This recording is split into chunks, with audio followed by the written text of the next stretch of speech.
राधे राधे दोस्तों।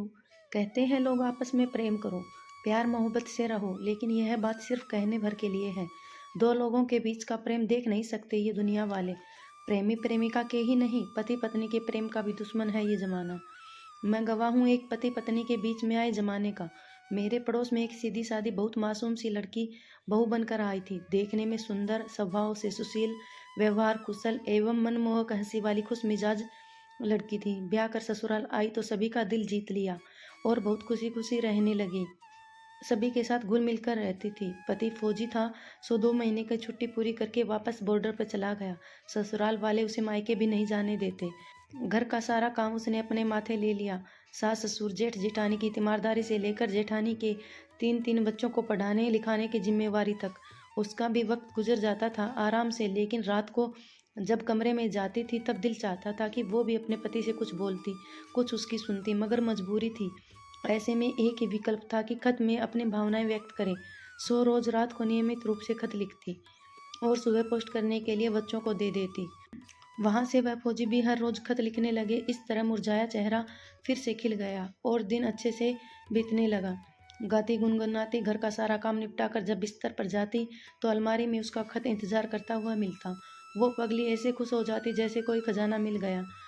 खुशियां भी छुपती नहीं हैं, छलक जाती हैं इधर उधर और लोगों को सहन नहीं होती। आपस में दोनों पति पत्नी थे, फिर भी इनकी खुशियों को ग्रहण लग गया। जो खत लिखकर पोस्ट करने को देती वो परिवार के एक सदस्य रख लेते, पोस्ट नहीं करते, और जब फौजी का खत आता तो परिवार की दूसरी सदस्य रख लेती। बहू पति के खत के इंतजार में व्याकुल रहती और उधर फौजी भी चिंतित हो गया और परिवार के हर सदस्य को खत लिखा। मगर अजीब साजिश 2 दिनों के बीच दूरी और अलगाव पैदा करने की। एक दिन बहू के सब्र का बांध टूट गया और खाना पीना छोड़ दिया। तब भी परिवार वालों को रहम नहीं आया, उल्टा उसे ही डांटने लगे। ससुर जी ने भी कहा, आपका 4 6 महीने का रिश्ता है, हमारा तो 30 साल का बेटा है, तो क्या हमें चिंता फिक्र नहीं? आप बेमतलब का नाटक कर रही हो, खाइए पीजिए आराम से रहिए, चिट्ठी जब आएगी तो मिल जाएगी। और सर पर सवार होकर खाना खिलाया। भले परिवार की संस्कारी बेटी थी, ससुर जी की आज्ञा का पालन करते हुए खाना खा लिया। खेड़ी गांव में उसका ससुराल था। आस पड़ोस में किसी से मिलना जुलना मना था, कोई साधन नहीं था पति से संपर्क करने का। दुखियारी बेचारी अपने मायके से कान्हा जी की तस्वीर लेके आई थी। उसी तस्वीर के आगे अपना सारा दुख सुनाने लगी। एक रात बहुत रोई और रोते रोते सो गई। दूसरे दिन सर बहुत भारी भारी सा लगा, मगर अपने जिम्मे का काम तो करना ही था। बेमन से उसने अपना सारा काम पूरा किया, मगर आंसू उसके थमने नहीं थे।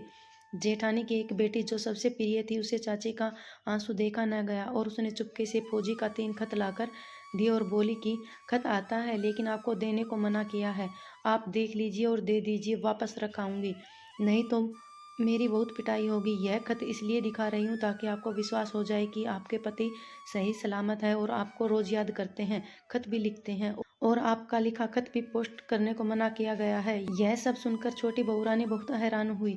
यह कैसी बेबसी है कि खत हाथ में है और पढ़ नहीं सकती। फिर उसने कोशिश की, बिना फाड़े खत को पढ़ा जा सकता था क्योंकि वो अंतर्देशीय पत्र था।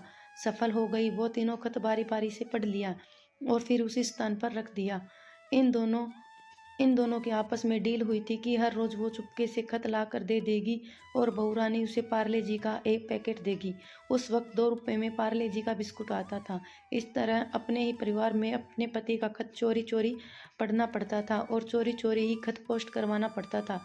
यूं तो यह सब उसके लिए बेहद दुखद और परिवार वालों के लिए बहुत शर्मनाक कृत्य था। एक नई नवेली दुल्हन को उसके मायके भी नहीं जाने दिया जाता था और उसके पति से पत्रचार भी नहीं करने दिया जा रहा था। मगर वो बहुरानी सकारात्मक सोच रखने वाली एक शांतिप्रिय स्वभाव की महिला थी। उसने इस यातना में भी आनंद चुन लिया। उसने सोचा कि प्रेमी प्रेमिका भी तो इस तरह चोरी चोरी चुपके चुपके मिलते जुलते हैं, उन पर भी तो ऐसी ही बंदिशें लगाई जाती हैं, फिर भी सच्ची मोहब्बत करने वाले कोई ना कोई तरकीब निकाल ही लेते हैं। और यह खुशनुमा ख्याल आते ही उसके दिमाग के सारे तार झनझना उठे और प्रेम गीत गुनगुनाने लगे। उम्मीद की किरणों से नहा गई थी वो और सोच लिया था कि यह प्रेम कहानी एक दिन प्रसिद्ध होगी और ज़रूर होगी, क्योंकि उसे अब जुनून सवार हो गया था। ऐसे माहौल में भी उसने 2 वर्ष बिताए उन प्यार के दुश्मनों के साथ। फिर भी एक दिन फौजी को सारी हकीकत मालूम पड़ गई। अपने परिवार वालों पर बहुत नाराज हुआ। लेकिन बहू रानी कलेश नहीं निदान चाहती थी, इसलिए घर वालों से झूठ बोलकर कि 10 दिनों के लिए घुमाने ले जा रहा हूँ और पत्नी को अपने साथ ले जाने के लिए परिवार वालों को राजी कर दिया। परिवार वाले सशर्त माने कि साथ में अपने भाई बहन को भी ले जाओ। फौजी ये भी मान लिया और 2 जोड़ी कपड़ों में उड़ चली शहर की बुलबुल, जो गांव के सयाद के चुंगल में फंस गई थी। आज की तारीख में वो दोनों बुजुर्ग दंपत्ति हैं, लेकिन उनकी जिंदादिली और बेबाक मोहब्बत के चर्चे हैं। दर्जनों बार उन्हें आदर्श जोड़ी का खिताब मिला है। परिवार, गांव, मोहल्ले, सोसाइटी और अपने रेजिमेंट में भी उनकी जोड़ी को love bird, perfect couple, made for each other, ideal couple जैसे नोट दिए गए हैं। उनके बच्चे भी कहते हैं रोमांटिक कपल। हैरानी होती है यह सोचकर कि बंदिशें इंसान को कितना बदल देती है। छुई मुई सी बहू रानी इतनी बिंदास कैसे बन गई, लेकिन यह बात आज तक समझ में नहीं आई कि पति पत्नी के बीच में परिवार वाले खलनायक क्यों बने। वैसे वर्तमान में वो जोड़ी बेहद खुशहाल और खुशमय और आनंदित है। एक कहावत है, कोई लाख बुरा चाहे तो क्या होता है, वही होता है जो मंजूर खुदा होता है।